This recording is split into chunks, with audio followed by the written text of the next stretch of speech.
আসসালামু আলাইকুম। আশা করি সকলে ভালো আছেন। বন্ধুরা, রাশিয়া এবং তার অন্যতম ঘনিষ্ঠ মিত্র বেলারুশ পোল্যান্ডের পূর্ব সীমান্তে এক ভয়াবহ সামরিক মহড়া শুরু করেছে।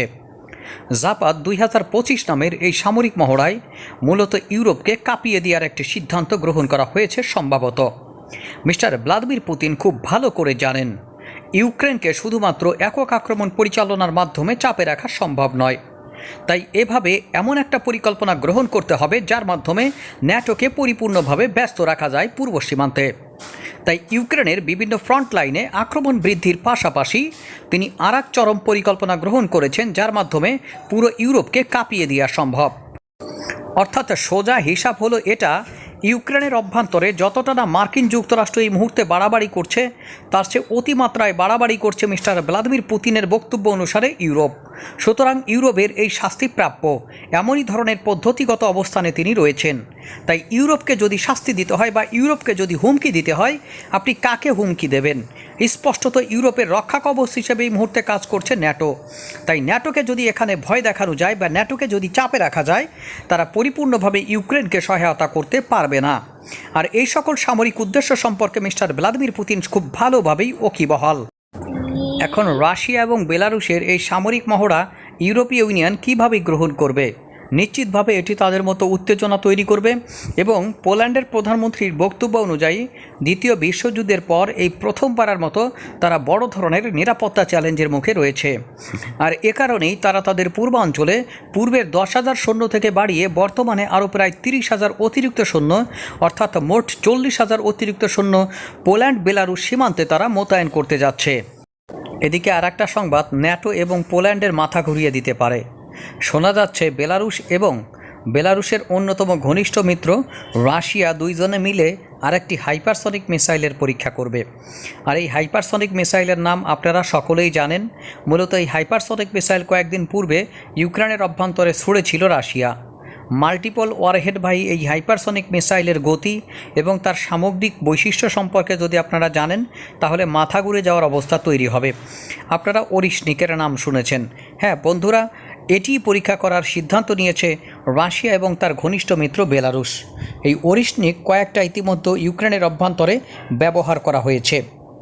যারা ওরিশনিক হাইপারসনিক মিসাইলের বৈশিষ্ট্য সম্পর্কে অবধারিতভাবে জানেন তারা খুব ভালোভাবে বুঝতে পারবেন এটি যেন কোনো মিসাইল নয়। এর গতি শব্দের চেয়ে মূলত 10 থেকে 15 গুণ এবং অনেকে বলে থাকেন 16 গুণ বেশি। হাইপারসনিক মিসাইল আসলে কাকে বলে? বন্ধুরা, যারা নতুন তাদের জন্য জানাচ্ছি, যে সকল মিসাইলের গতি শব্দের চেয়ে 5 গুণ বেশি তাদেরকে সাধারণত আমরা হাইপারসনিক মিসাইল বলে থাকি। হাইপারসনিক মিসাইলের মৌলিক বৈশিষ্ট্য হচ্ছে এই গ্লাইডাল ভেহিকল যাত্রাপথে তার দিক পরিবর্তন করতে পারে এবং কোনো আকাশ প্রতিরক্ষা ব্যবস্থা সামনে দিয়ে আসলে সে তাকে ফাঁকি দিতে পারে। আর এই হাইপারসনিক গ্লাইডাল ভেহিকল রাশিয়ার হাতে রয়েছে পৃথিবীর অন্যতম শ্রেষ্ঠগুলা। আর এইগুলো দিয়ে যদি ইউক্রেনের কোনো নির্দিষ্ট টার্গেটকে মূলত টার্গেট করা হয়, পৃথিবীর কোনো আকাশ প্রতিরক্ষা ব্যবস্থা সেটিকে প্রতিরোধ করতে সক্ষম নয়। এর পূর্বেও হাইপারসনিক ক্ষেপণাস্ত্রের আঘাত সহ্য করতে হয়েছে ইউক্রেনকে। এবার সেই হাইপারসনিক ক্ষেপণাস্ত্রের পরীক্ষা চালাবে বেলারুশ এবং রাশিয়া একত্রিতভাবে। এই হাইপারসনিক ক্ষেপণাস্ত্র পরমাণু ওয়ারহেড বহনেও সক্ষম। তবে এর আরেকটি ইউনিক বৈশিষ্ট্য হচ্ছে একসাথে মাল্টিপল ওয়ারহেড বহন করতে সক্ষম, অর্থাৎ একসাথে 36টার মতো ওয়ারহেড বহন করতে পারে। অর্থাৎ 6টা মূল ওয়ারহেড বহন করে, এই 6টার ভিতরে প্রত্যেকটার ভিতরে আরও 6টা করে থাকে।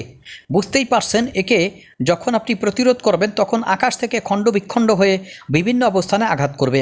সুতরাং এই কৌশলগত স্ট্র্যাটেজিক ক্ষেপণাস্ত্র যখন বেলারুশ এবং রাশিয়া একত্রিত হয়ে পরীক্ষা করে তখন ন্যাটো এবং ইউক্রেন এবং পোল্যান্ডের মতো দেশগুলোর এবং প্রতিষ্ঠানগুলোর একসাথে মাজা নড়ে যায়।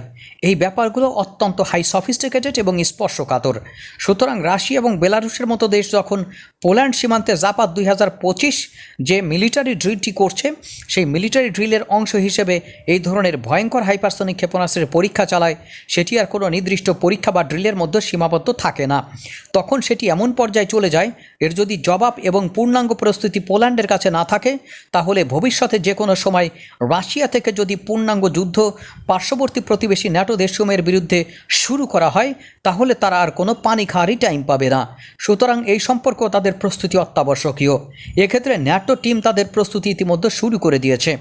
অর্থাৎ আমার বক্তব্য হলো মিস্টার ভ্লাদিমির পুতিন এতদিন ধরে ইউক্রেনের অভ্যন্তরে হামলা চালিয়ে আসছেন, হঠাৎ করে তিনি ন্যাটো রাষ্ট্রের অধীনে কেন হামলা চালাতে গেলেন এবং হঠাৎ করে ন্যাটোর সাথে তিনি কেন বিরোধে জড়াচ্ছেন? আসলে তার সুদূর প্রসারী পরিকল্পনা কী? এই বিষয়ে আসলে যদি ন্যাটো এবং ইউক্রেন না অবগত হয় তাহলে তারা কী সিদ্ধান্ত নেবে সেটি তারা হয়তো সঠিকভাবে নিতে পারবে না। সুতরাং তাদের আগে নিশ্চিত হতে হবে, যেহেতু মিস্টার ভ্লাদিমির পুতিন এই মুহূর্তে ন্যাটোকে প্রতিপক্ষ বানিয়ে ফেলেছেন, এর পিছনে তার মৌলিক পরিকল্পনা কী। তিনি কি মিস্টার ডোনাল্ড ট্রাম্পের ন্যাটোর প্রতি যে অনীহা সেটি কার্যকর বা কাজে লাগাতে চাচ্ছেন? অর্থাৎ জো বাইডেনের মতো মিস্টার ডোনাল্ড ট্রাম্প ন্যাটোকে নিয়ে এত সিরিয়াস না, তাই তিনি ইউরোপকে একটু বাজিয়ে দেখতে চাইছেন। আসলে তার শক্তিমত্তা এবং তার সাহস কত দূর। বন্ধুরা, দেখা যাক পরবর্তী কার্যক্রম মিস্টার ভ্লাদিমির পুতিন কোন দিক দিয়ে শুরু করেন। আশা করি আমাদের সাথেই থাকবেন। ধন্যবাদ সকলকে।